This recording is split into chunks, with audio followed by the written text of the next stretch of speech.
Welcome back to Midnight Murmurs. Tonight's story takes us into a world of art, obsession, and a strange symbol that seems to carry something sinister with it. Written by Robert W. Chambers and first published in 1895 as part of The King in Yellow, the yellow sign follows an artist whose ordinary life begins to unravel after a disturbing figure appears outside his window and an even more disturbing object enters his possession. Some warnings are meant to keep us away.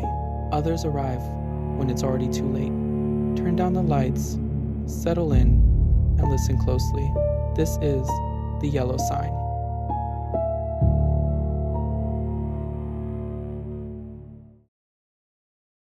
There are so many things which are impossible to explain.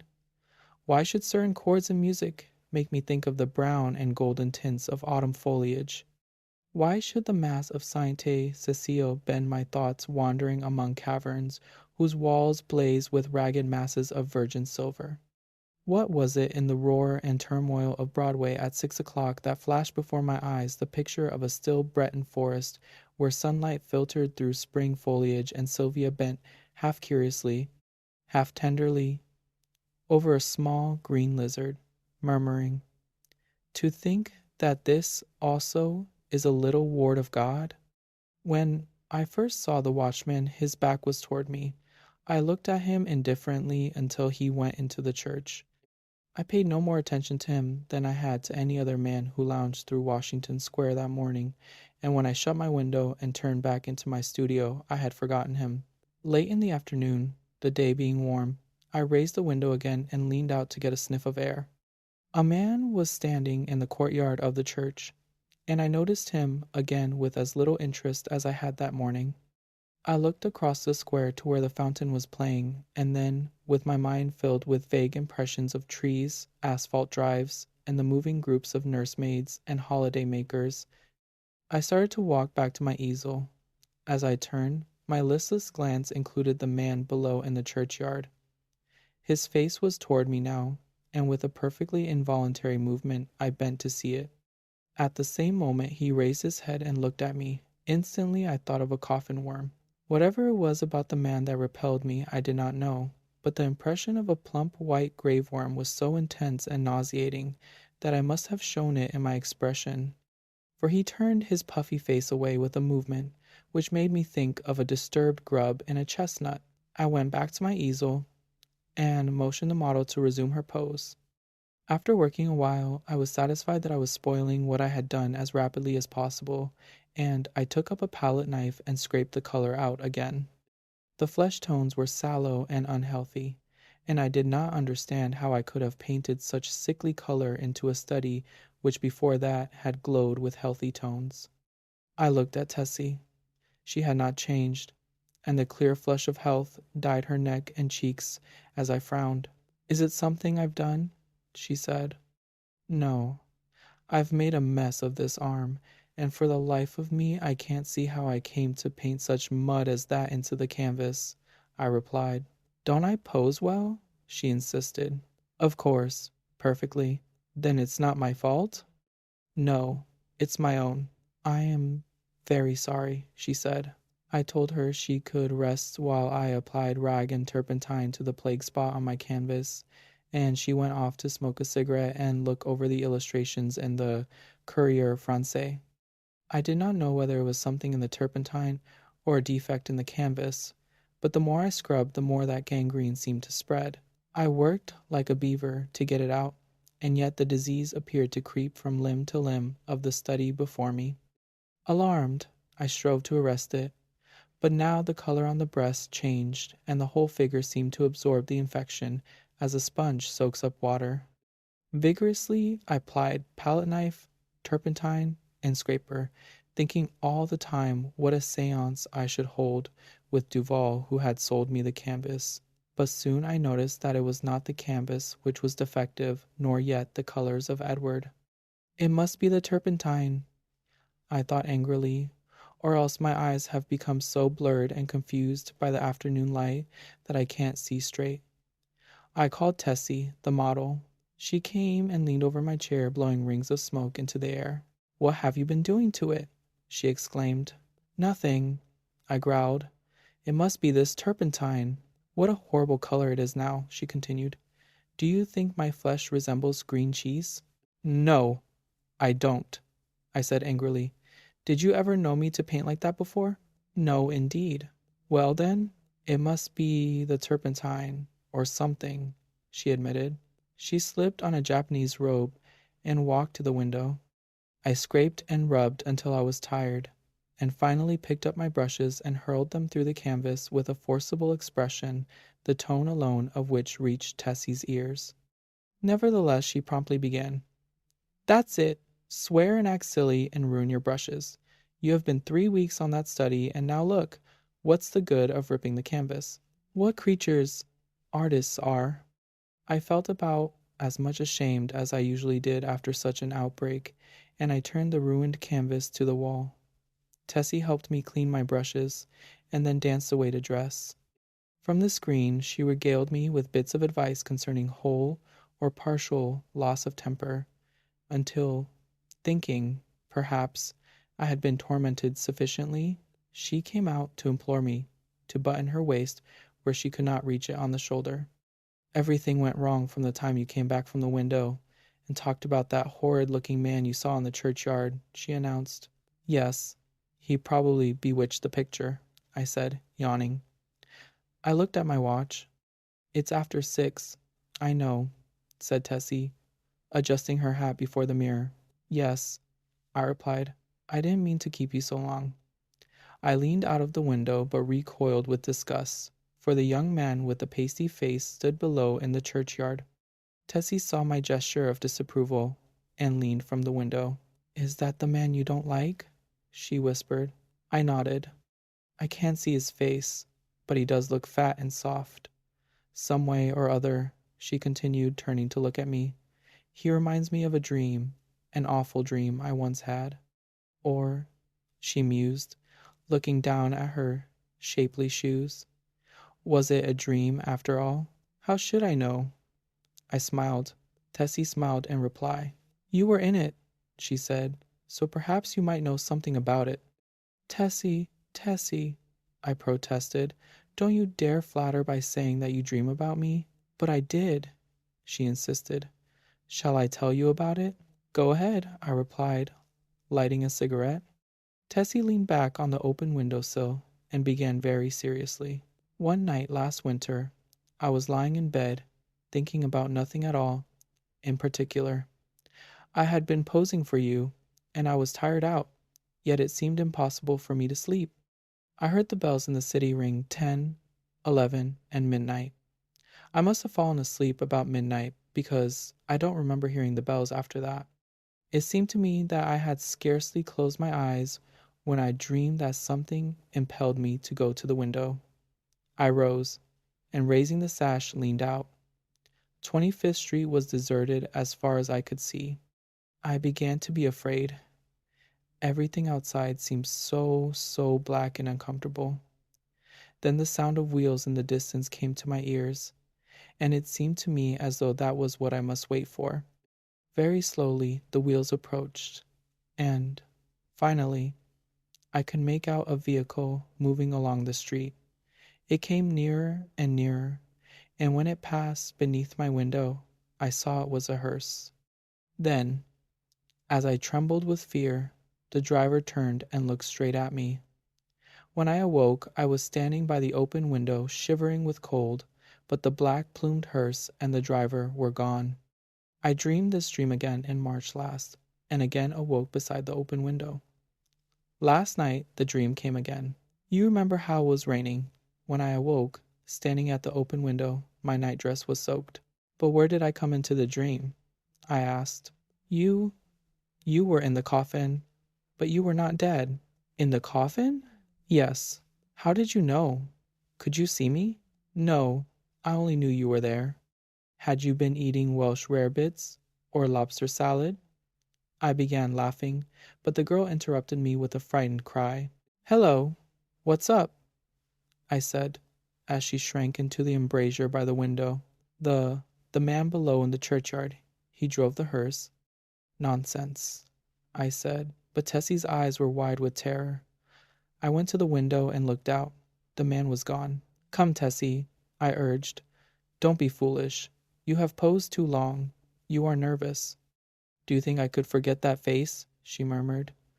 3 times I saw the hearse pass below my window, and every time the driver turned and looked up at me.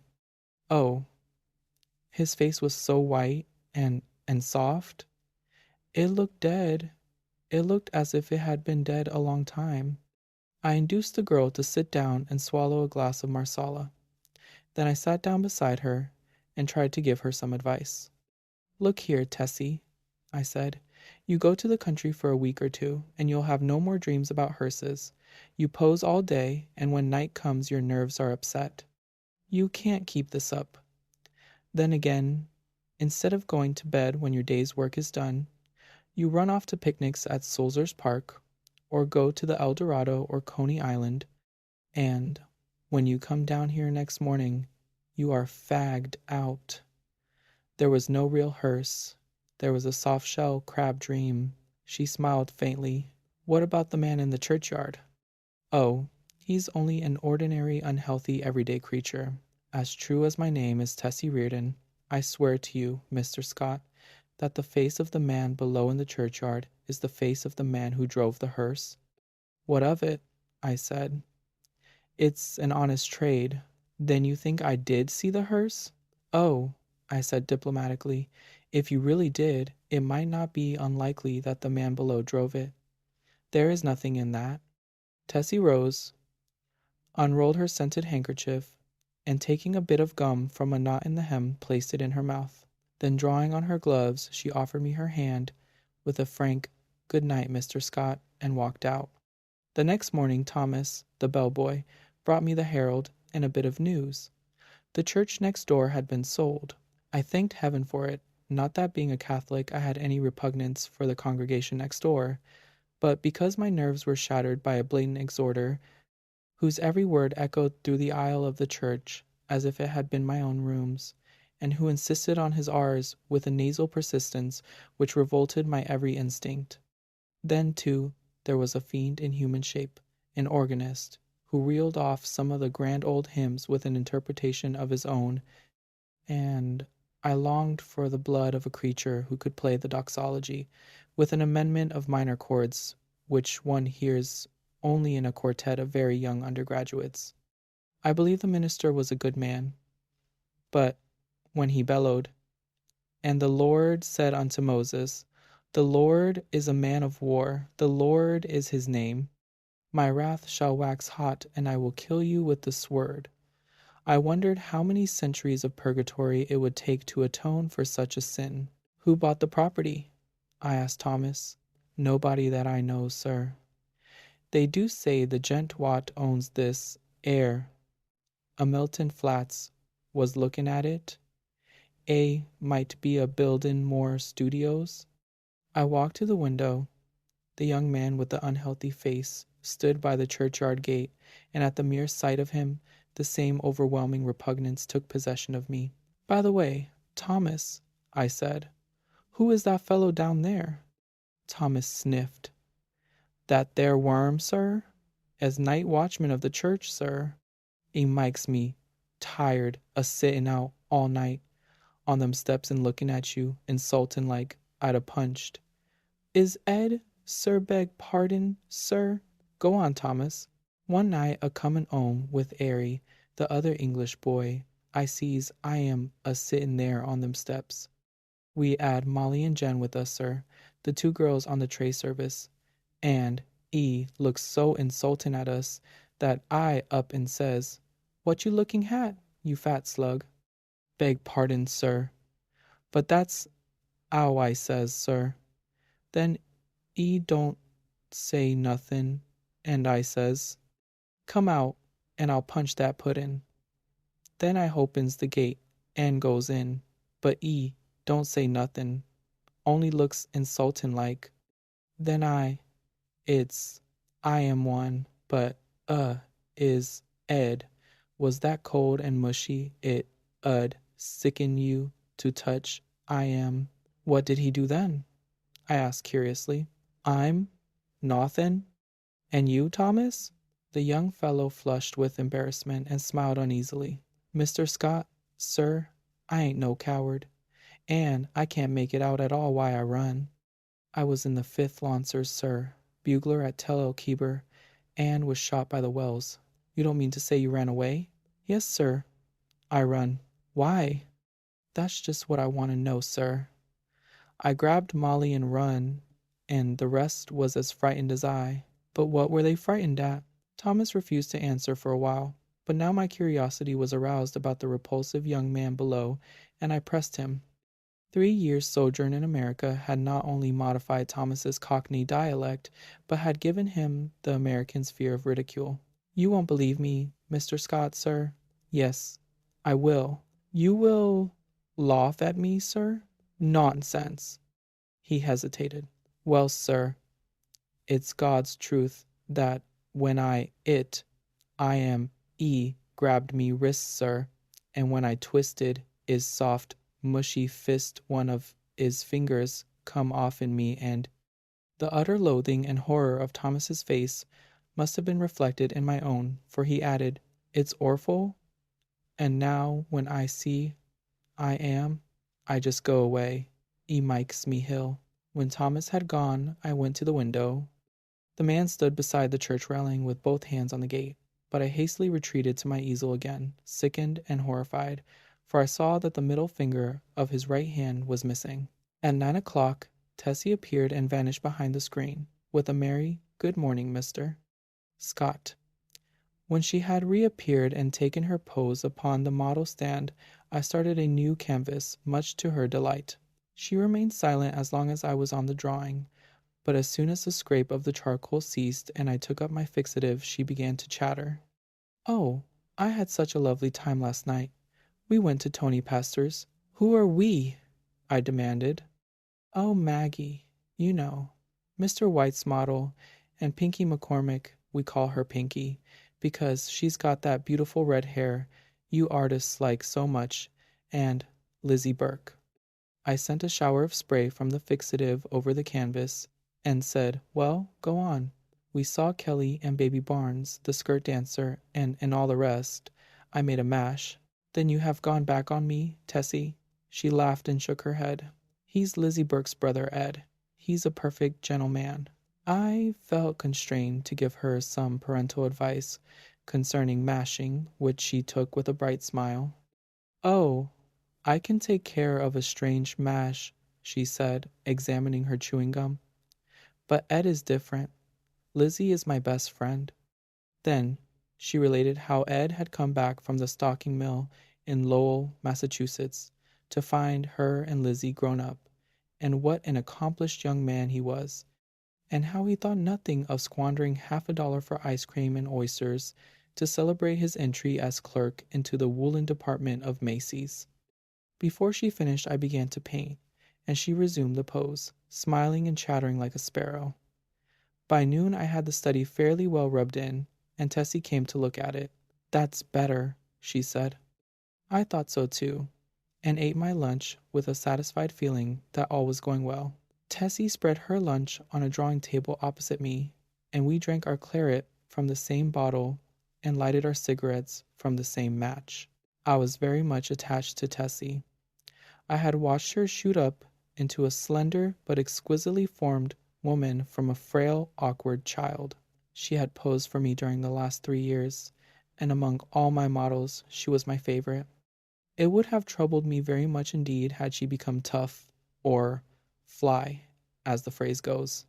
But I never noticed any deterioration of her manner, and felt at heart that she was all right. She and I never discussed morals at all, and I had no intention of doing so, partly because I had none myself, and partly because I knew she would do what she liked in spite of me. Still, I did hope she would steer clear of complications, because I wished her well, and then also I had a selfish desire to retain the best model I had. I knew that mashing, as she termed it, had no significance with girls like Tessie, and that such things in America did not resemble in the least the same things in Paris. Yet, having lived with my eyes open, I also knew that somebody would take Tessie away some day, in one manner or another, and though I professed to myself that marriage was nonsense, I sincerely hoped that, In this case, there would be a priest at the end of the vista. I am a Catholic. When I listen to High Mass, when I sign myself, I feel that everything, including myself, is more cheerful, and when I confess, it does me good. A man who lives as much alone as I do must confess to somebody. Then, again, Sylvia was Catholic, and it was reason enough for me. But I was speaking of Tessie, which is very different. Tessie also was Catholic and much more devout than I, so, taking it all in all, I had little fear for my pretty model until she should fall in love. But then, I knew that fate alone would decide her future for her, and I prayed inwardly that fate would keep her away from men like me, and throw into her path nothing but Ed Burke's and Jimmy McCormick's, bless her sweet face. Tessie sat blowing rings of smoke up to the ceiling and tinkling the ice in her tumbler. Do you know that I also had a dream last night? I observed. Not about that man, she laughed. Exactly. A dream similar to yours, only much worse. It was foolish and thoughtless of me to say this, but you know how little tact the average painter has. I must have fallen asleep about 10 o'clock, I continued, and after a while I dreamt that I awoke. So plainly did I hear the midnight bells, the wind in the tree branches, and the whistle of steamers from the bay, that even now I can scarcely believe I was not awake. I seemed to be lying in a box which had a glass cover. Dimly I saw the street lamps as I passed, for I must tell you, Tessie, the box in which I reclined, appeared to lie in a cushioned wagon which jolted me over a stony pavement. After a while I became impatient and tried to move, but the box was too narrow. My hands were crossed on my breasts, so I could not raise them to help myself. I listened, and then tried to call. My voice was gone. I could hear the trample of the horses attached to the wagon, and even the breathing of the driver. Then another sound broke upon my ears, like the raising of a window sash. I managed to turn my head a little, and found I could look, not only through the glass cover of my box, but also through the glass panes in the side of the covered vehicle. I saw houses, empty and silent, with neither light nor life about any of them excepting one. In that house a window was open on the first floor, and a figure all in white stood looking down into the street. It was you. Tessie had turned her face away from me and leaned on the table with her elbow. I could see your face, I resumed, and it seemed to me to be very sorrowful. Then we passed on and turned into a narrow black lane. Presently the horses stopped. I waited and waited, closing my eyes with fear and impatience, but all was silent as the grave. After what seemed to me hours, I began to feel uncomfortable. A sense that somebody was close to me made me unclose my eyes. Then I saw the white face of the hearse driver looking at me through the coffin lid. A sob from Tessie interrupted me. She was trembling like a leaf. I saw I had made an ass of myself and attempted to repair the damage. Why, Tess, I said, I only told you this to show you what influence your story might have on another person's dreams. You don't suppose I really lay in a coffin, do you? What are you trembling for? Don't you see that your dream and my unreasonable dislike for that inoffensive watchman of the church simply set my brain working as soon as I fell asleep? She laid her head between her arms and sobbed as if her heart would break. What a precious triple donkey I had made of myself. But I was about to break my record. I went over and put my arm about her. Tessie, dear, forgive me, I said. I had no business to frighten you with such nonsense. You are too sensible a girl, too good a Catholic to believe in dreams.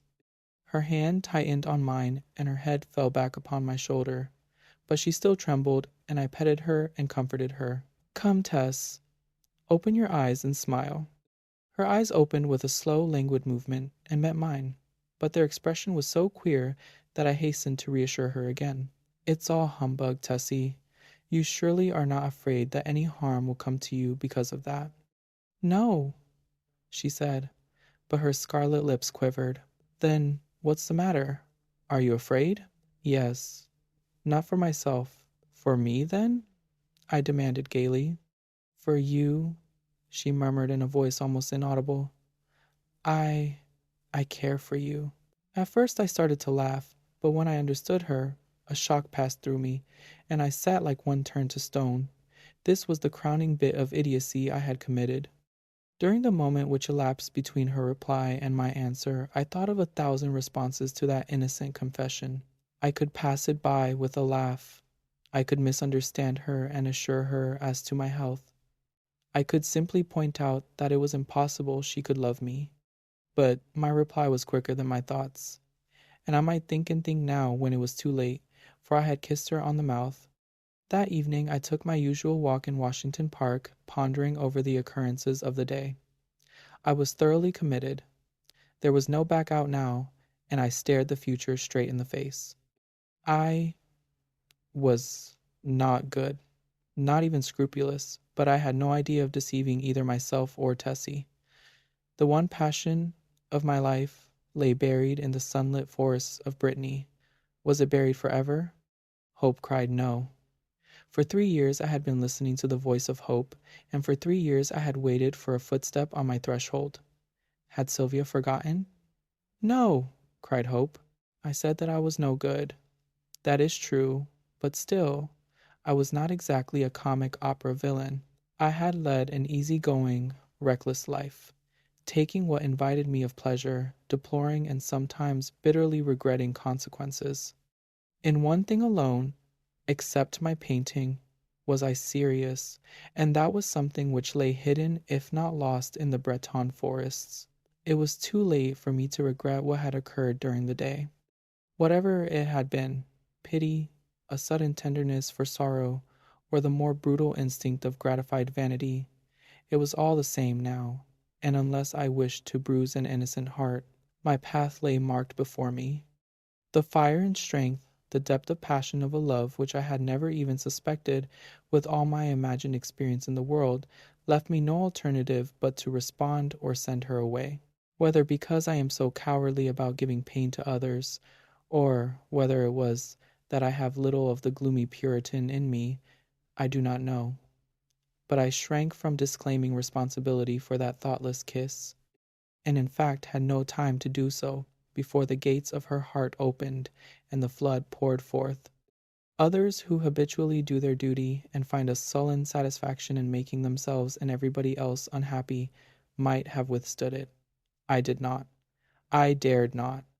After the storm had abated, I did tell her that she might better have loved Ed Burke and worn a plain gold ring, but she would not hear of it, and I thought, perhaps, as long as she had decided to love somebody she could not marry, it had better be me.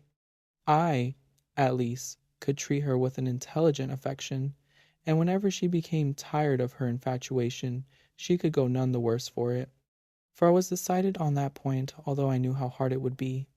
I remembered the usual termination of platonic liaisons, and thought how disgusted I had been whenever I heard of one.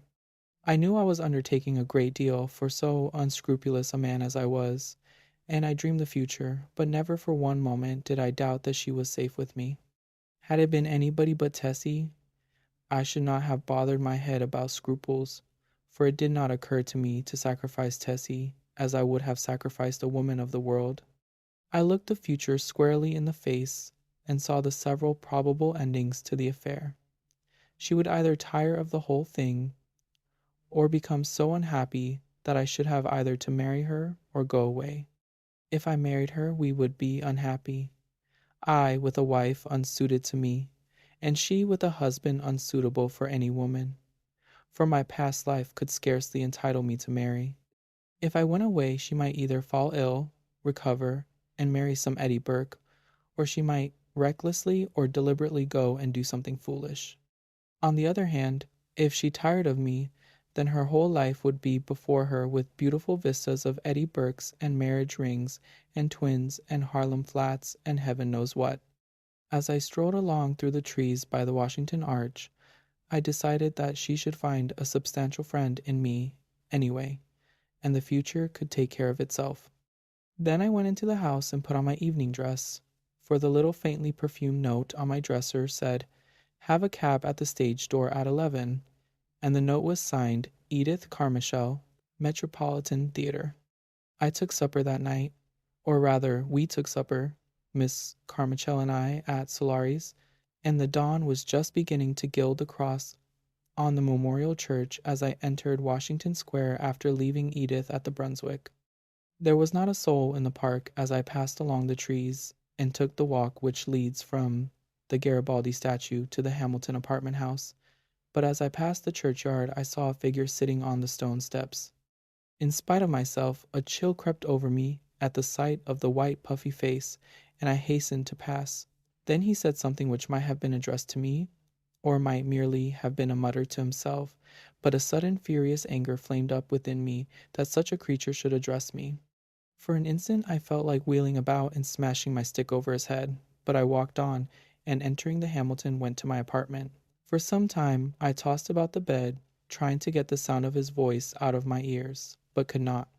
It filled my head, that muttering sound, like thick oily smoke from a fat rendering vat, or an odor of noisome decay. And as I lay and tossed about, the voice in my ears seemed more distinct, and I began to understand the words he had muttered. They came to me slowly, as if I had forgotten them, and at last I could make some sense out of the sounds. It was this: "Have you found the yellow sign? Have you found the yellow sign? Have you found the yellow sign?" I was furious. What did he mean by that? Then, with a curse upon him and his I rolled over and went to sleep, but when I awoke later I looked pale and haggard, for I had dreamed the dream of the night before, and it troubled me more than I cared to think. I dressed and went down into my studio. Tessie sat by the window, but as I came in, she rose and put both arms around my neck for an innocent kiss. She looked so sweet and dainty that I kissed her again and then sat down before the easel. "Hello, where's the study I began yesterday?" I asked. Tessie looked conscious, but did not answer. I began to hunt among the piles of canvases, saying, "Hurry up, Tess, and get ready. We must take advantage of the morning light." When at last I gave up the search among the other canvases and turned to look around the room for the missing study, I noticed Tessie standing by the screen with her clothes still on. "What's the matter?" I asked. "Don't you feel well?" "Yes." "Then hurry." "Do you want me to pose as I have always posed?" Then I understood. Here was a new complication. I had lost, of course, the best nude model I had ever seen. I looked at Tessie. Her face was scarlet. "Alas! Alas!" We had eaten of the tree of knowledge, and Eden and native innocence were dreams of the past. I mean for her. I suppose she noticed the disappointment on my face, for she said, "I will pose if you wish. The study is behind the screen here where I put it." "No," I said, "we will begin something new." And I went into my wardrobe and picked out a Moorish costume which fairly blazed with tinsel. It was a genuine costume, and Tessie retired to the screen with it enchanted. When she came forth again I was astonished. Her long black hair was bound above her forehead with a circlet of turquoises, and the ends curled about her glittering girdle. Her feet were encased in the embroidered pointed slippers, and the skirt of her costume, curiously wrought with arabesques in silver, fell to her ankles. The deep metallic blue vest, embroidered with silver, and the short Moresque jacket, spangled and sewn with turquoises, became her wonderfully. She came up to me and held up her face smiling. I slipped my hand into my pocket, and drawing out a gold chain with a cross attached, dropped it over her head. "It's yours, Tessie." "Mine?" she faltered. "Yours. Now go and pose." Then with a radiant smile she ran behind the screen and presently reappeared with a little box on which was written my name. "I had intended to give it to you when I went home tonight," she said, "but I can't wait now." I opened the box. On the pink cotton inside lay a clasp of black onyx, on which was inlaid a curious symbol or letter in gold. It was neither Arabic nor Chinese, nor, as I found afterwards, did it belong to any human script. "It's all I had to give you for a keepsake," she said timidly. I was annoyed, but I told her how much I should prize it, and promised to wear it always. She fastened it on my coat beneath the lapel. How foolish, Tess, to go and buy me such a beautiful thing as this, I said. I did not buy it, she laughed. Where did you get it? Then she told me how she had found it one day while coming from the aquarium in the Battery, how she had advertised it and watched the papers, but at last gave up all hopes of finding the owner. That was last winter, she said, the very day I had the first horrid dream about the hearse.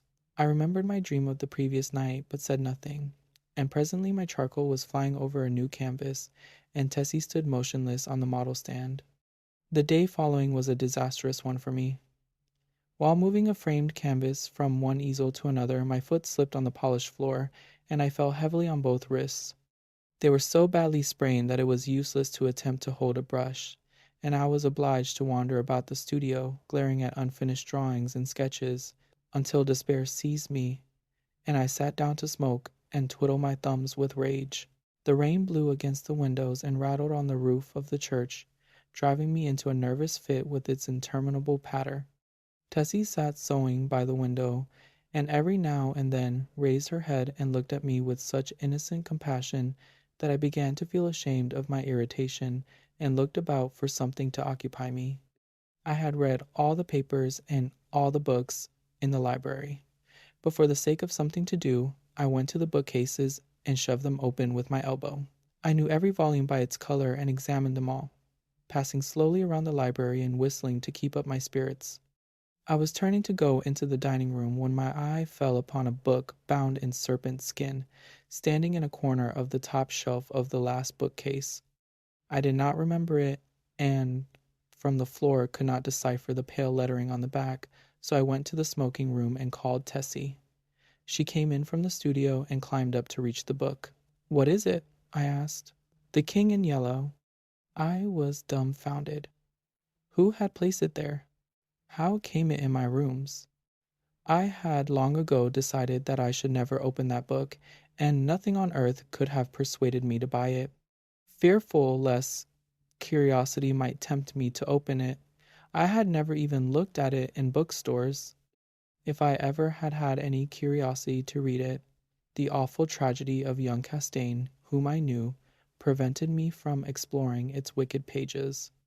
I had always refused to listen to any description of it, and indeed, nobody ever ventured to discuss the second part aloud, so I had absolutely no knowledge of what those leaves might reveal.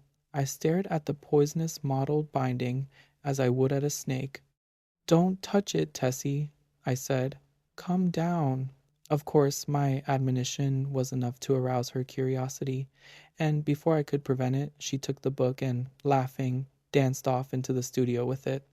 I called to her, but she slipped away with a tormenting smile at my helpless hands, and I followed her with some impatience. Tessie, I cried, entering the library. Listen, I am serious. Put that book away. I do not wish you to open it. The library was empty. I went into both drawing rooms, then into the bedrooms, laundry, kitchen, and finally returned to the library and began a systematic search. She had hidden herself so well that it was half an hour later when I discovered her crouching white and silent by the lattice window in the storeroom above. At the first glance, I saw she had been punished for her foolishness.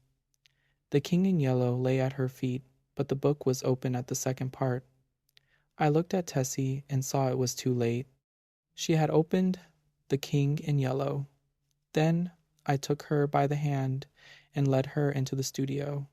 She seemed dazed, and when I told her to lie down on the sofa, she obeyed me without a word.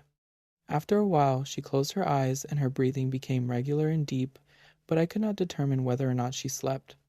For a long while I sat silently beside her, but she neither stirred nor spoke, and at last I rose, and, entering the unused storeroom, took the book in my least injured hand. It seemed heavy as lead, but I carried it into the studio again, and sitting down on the rug beside the sofa, opened it and read it through from beginning to end. When, faint with excess of my emotions, I dropped the volume and leaned wearily back against the sofa, Tessie opened her eyes and looked at me. We had been speaking for some time in a dull, monotonous strain, before I realized that we were discussing the king in yellow. Oh, the sin of writing such words, words which are clear as crystal, limpid and musical as bubbling springs, words which sparkle and glow like the poisoned diamonds of the Medicis. Oh, the wickedness, the hopeless damnation of a soul who could fascinate and paralyze human creatures with such words, words understood by the ignorant and wise alike, words which are more precious than jewels, more soothing than music, more awful than death. We talked on, unmindful of the gathering shadows, and she was begging me to throw away the clasp of black onyx quaintly inlaid with what we now knew to be the yellow sign. I never shall know why I refused, though even at this hour, here in my bedroom as I write this confession, I should be glad to know what it was that prevented me from tearing the yellow sign from my breast and casting it into the fire. I am sure I wished to do so, and yet Tessie pleaded with me in vain. Night fell and the hours dragged on, but still we murmured to each other of the king and the pallid mask, and midnight sounded from the misty spires in the fog-wrapped city. We spoke of Hastur and of Casilda, while outside the fog rolled against the blank window panes as the cloud waves roll and break on the shores of Holly. The house was very silent now, and not a sound came up from the misty streets. Tessie lay among the cushions, her face a gray blot in the gloom, but her hands were clasped in mine, and I knew that she knew and read my thoughts as I read hers, for we had understood the mystery of the Hyades and the phantom of truth was laid. Then, as we answered each other, swiftly, silently, thought on thought, the shadows stirred in the gloom about us, and far in the distant streets we heard a sound.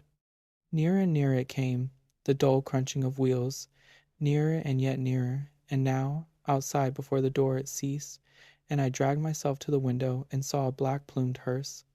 The gate below opened and shut, and I crept shaking to my door and bolted it, but I knew no bolts, no locks, could keep that creature out who was coming for the yellow sign. And now I heard him moving very softly along the hall. Now he was at the door, and the bolts rotted at his touch. Now he had entered. With eyes starting from my head, I peered into the darkness, but when he came into the room, I did not see him. It was only when I felt him envelope me in his cold, soft grasp that I cried out and struggled with deadly fury, but my hands were useless, and he tore the onyx clasp from my coat and struck me full in the face.